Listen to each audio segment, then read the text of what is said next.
दोपहर विशेष बातचीत हुई, विचार विमर्श हुआ, उसके बारे में बताइए। हम लोग का जो भी व्यापारिक समस्याएं हैं उसके ऊपर सारा विचार विमर्श हो रहा है। हमारे संगठन के राष्ट्रीय अध्यक्ष माननीय नरेश अग्रवाल जी पूर्व सांसद हैं और प्रदेश अध्यक्ष माननीय नितिन अग्रवाल जी जो एक्साइज मिनिस्टर इस सरकार में वो हैं। हम लोगों का मेन उद्देश्य व्यापारियों को राजनीति की मुख्य धारा में लाना है। व्यापारी अपने काम में लगा रहता है और राजनीति से थोड़ा सा दूर भागता है, तो हमारे संगठन का मेन उद्देश्य उनको राजनीति की मुख्य धारा में लाके और राजनीति के अंदर कहीं ना कहीं किसी चीज़ में, जैसे लोकसभा चुनाव आ रहा है तो हम लोग का उद्देश्य है कि जैसे जो मजबूत आदमी लगता है कि लोकसभा की लड़ने के इच्छुक है तो उसके हम लोग पूरा विचार विमर्श करके माननीय अमित शाह जी को अपने माननीय राष्ट्रीय अध्यक्ष जी के माध्यम से लेटर भिजवाएंगे और जो उनका निर्णय होगा उसमें हम लोग उनका स्वागत करेंगे। क्या कुछ सरकार की कुछ विशेष मांग व्यापारी संगठन की तरफ से है क्या? इस सरकार की देखिए भयमुक्त समाज आज हमको मिला हुआ है। इस सरकार की तरफ से व्यापारियों के लिए सबसे बड़ा था, पहले व्यापारी को उठा ले जाते थे, अपहरण होता था, फिरौती मांगते थे। आज की सरकार में कहीं कोई आपको घटना सुनने को नहीं मिलती है कि कहीं कोई अपहरण हुआ हो या किसी के यहाँ डकैती हुई हो, और मान ली कोई घटना होती भी है तो उसका 2 से 3 दिन के अंदर पर्दाफाश भी तत्काल हो जाता है। तो व्यापारियों के लिए सबसे बड़ी भयमुक्त समाज इस सरकार में योगी जी ने जितने बदमाश हैं सबको सलाखों के पीछे डाल दिया। इस संगठन का विस्तार कितना और कैसे होगा? इस संगठन का विस्तार पूरे उत्तर प्रदेश में, हमारे पूरे उत्तर प्रदेश में इसकी 76 शाखाएं हैं पूरे जिले में, और माननीय नितिन अग्रवाल जी ने करीब 40 सम्मेलन पूरे उत्तर प्रदेश में अब तक कर चुके हैं। में आगे भविष्य की क्या रणनीति रहेगी संगठन की? संगठन के ज़्यादा से ज़्यादा व्यापारियों को जोड़ना है और लोकसभा चुनाव आ रहा है तो हम लोग का उपदेश है कि माननीय मोदी जी को बहुत भारी बहुमत से ज़्यादा सीटों से जिताया जाए। जो पिछली बार की संख्या से उससे भी प्लस करके हम लोग उसको देख रहे हैं।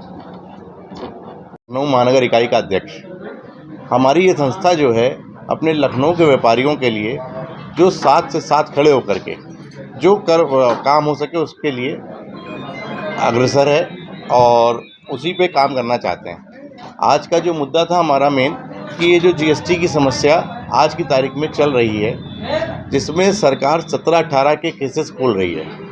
17-18 के केसेस में जिन व्यापारियों ने इनपुट क्रेडिट ले लिया है, लेकिन जिन व्यापारियों ने बिल दिया वो बिल पोर्टल पे नहीं चढ़ाया है, लेकिन उत्पीड़न उस व्यापारी का हो रहा है जिसने इनपुट क्रेडिट लिया, जिसने माल भी लिया, बिल लिया, पेमेंट भी किया, उसके बाद भी उत्पीड़न उस व्यापारी का हो रहा है। तो हमारी सरकार से मांग ये है कि इसमें ऐसा होना चाहिए कि जो व्यापारी ने माल बेचा है उसके लिए कुछ सोचे। जिसने इनपुट क्रेडिट लिया है अगर वो अपने सारे दस्तावेज संपूर्ण रूप से प्रेजेंट करता है तो उस पर कोई कार्रवाई ना की जाए।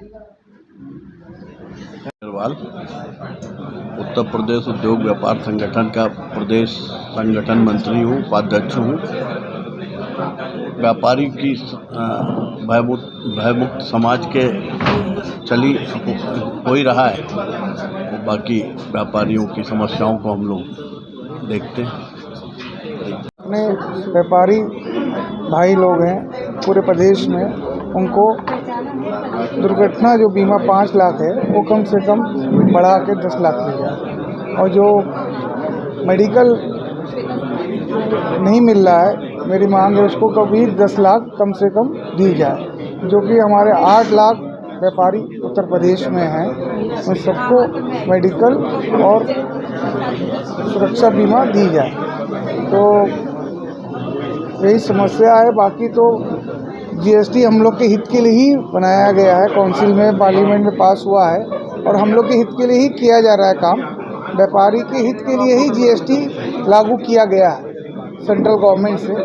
और जो भी समस्याएं व्यापारी की आ रही हैं जीएसटी को लेके, या व्यापारी फेल हो रहा है या डिफ़ॉल्टर हो रहा है, तो वो समस्याएं एक इंटरनली देख के जो सही व्यापारी हैं उनको तकलीफ ना होते हुए, और जो गलत कार्य कर रहे हैं उनको पकड़ा जाए और हमारे जो बढ़िया व्यापारी हैं उनको रोका जाए। तो हम चाहते हैं अपने संगठन से ये कार्य पहुँचे, और हमारे नरेश जी और नितिन जी के नेतृत्व में हम इस मंडल को बहुत ऊंचाई तक पहुंचाने के जोश में हैं। और हमारे जो भी 80-90 व्यापारी आए हुए हैं, हम लोग का एक हेतु है कि लखनऊ में एक बड़ा प्रोग्राम करने का, नरेश जी और नितिन जी के नेतृत्व में और मुख्यमंत्री और प्रधानमंत्री जी को बुला के एक बड़ा प्रोग्राम फंक्शन करने का मन में मान रखा है। धन्यवाद। तो इसमें सबसे पहले आप अपनी कमेटी जो है उसका गठन हो जाए कि नहीं हो जाए, उसकी लिस्ट आप सबसे पहले लिस्ट मैनुअल